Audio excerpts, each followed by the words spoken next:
lot of people, right here, Mr. Gibbs with the boxing voice. A lot of people are asking you about the winner over here.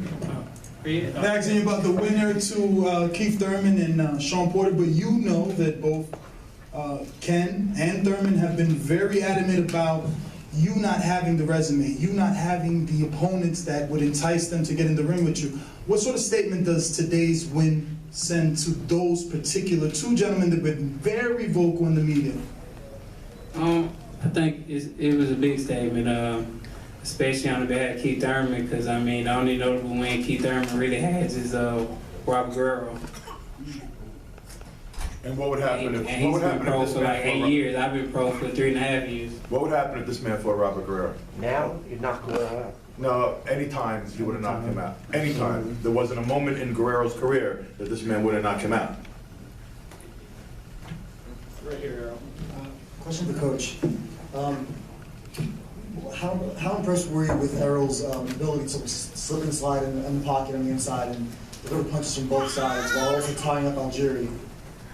Well, not so much impressed. I was just pleased that he had done what we prepared to do. I mean, we work on these things in the gym, and I said like in the third or fourth round, I told him to throw more jabs, get back to the jab, and control the distance at his range because it'll make Chris start to reach. And when you start to reach, that's when those bigger shots start to land, because you have to get him to relax a little bit. He was bracing up, blocking the shots with his elbows and his arms, but when he uses the distance and his range, you saw that he was able to hit the shots over the top and counterpunch it. Derek, with this fight, you use the comparison to Pacquiao a lot. Can you just elaborate a little on that and be specific as to why you think Errol is technically more sound than Manny Pacquiao, especially now after the win? Well, it's not so much about using it. You saw how he fought Pacquiao, and I really chose not to really look at the Pacquiao fight, but I did watch it, and Pacquiao is a very fast and very strong puncher, but he has no skills, he has no fundamentals, he didn't have a jab, so no defense. So that's the difference in what you saw when you have a guy who can just walk in behind a jab, is because he has defense.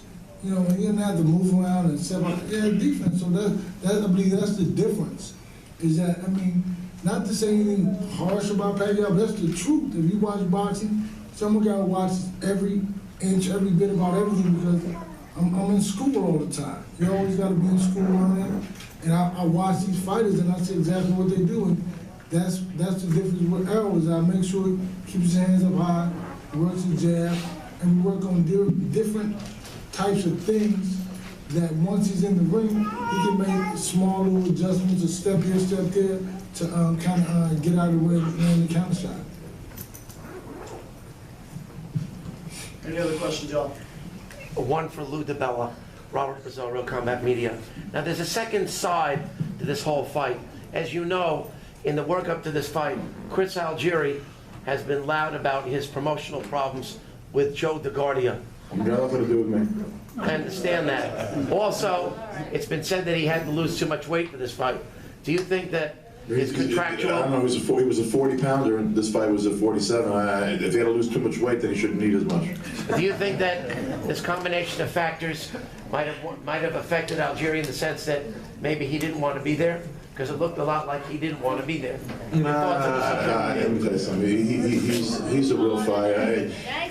It wasn't that he didn't want to be there. He simply tonight fought a better fighter. Thanks, everyone. Have a good night. Thank you.